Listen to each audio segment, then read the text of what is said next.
ఏం కార్తిక్ ఈ రోజు ఎన్ని క్యాలరీస్ తీసుకున్నావు? ఏందన్నా క్యాలరీస్ ఈ క్యాలరీ కాన్సెప్టే నాకు వద్దు. అసలు ఈ క్యాలరీ గురించి నాకు చెప్పొద్దన్నా. ఏమైందిరా? అసలు అర్థం క్యాలరీస్ ఏంది? ఇప్పుడు నుంచో చూస్తా ఉన్నా క్యాలరీస్ అంటా ఉన్నా. నువ్వు ఇప్పుడు ఒక ఫోన్ కొన్నావు అనుకో, ఆ ఫోన్ కొనేటప్పుడు లేదా కొనబోయే ముందు స్పెసిఫికేషన్స్ ఏంది, బ్యాటరీ పర్సెంటేజ్ ఎంత, ఛార్జింగ్ ఎంతసేపు పెట్టాలి, ఎంత పర్సెంటేజ్ వచ్చిన తర్వాత తీయాలి, పొరపాటున నీ చేతిలో నుంచి కింద పడిపోతే దానికి ఏమైనా అవుతుందేమో అని ముందే ఆలోచించి ఇన్సూరెన్స్ కూడా కడుతున్నావు. 15,000 రూపాయలు పెట్టి నువ్వు ఫోన్ కొంటే దానికే నువ్వు అన్ని ఆలోచిస్తున్నావు.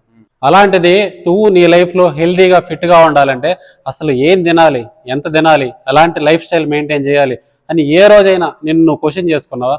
అంటే అది ఇవే కాదు గాయస్, మీలో కూడా చాలా మంది ఈ క్యాలరీస్ అనగానే ఉన్నది ఒకటే జీవితం, లెక్క పెట్టుకొని తినాలా, ఈ జీవితంలోనే కదా అన్నీ తినేస్తాం అని ఎక్కడ పడితే అక్కడ ఈ ప్యాకెట్ ఫుడ్స్ అని, బిర్యానీలని తినండి, తప్పులేదు. ఎప్పుడైనా ఒకసారి బాడీకి అసలు ఏం అవసరం అవుతుందో తెలుసుకోవడానికి ట్రై చేయండి. వీలైతే మన వీడియోని షేర్ చేయడానికి కూడా ట్రై చేయండి. మీ ఫ్రెండ్స్ లో కూడా చాలా మంది క్యాలరీస్ బోరింగ్ అనుకుంటా ఉంటారు కదా, అటువంటి వాళ్ళకి మేబీ హెల్ప్ అవచ్చేమో. నెక్స్ట్ వీడియోస్ లో క్యాలరీస్ అంటే ఏంటి, అందులో నుంచి వచ్చే మ్యాక్రో న్యూట్రియంట్స్ మనం ఎలా రేషనలైజ్ చేసుకోవాలి మన లైఫ్ స్టైల్కి తగ్గట్టు అనేది కూడా ముందు మరిన్ని వీడియోస్లో వస్తాయి. Stay fit, be healthy.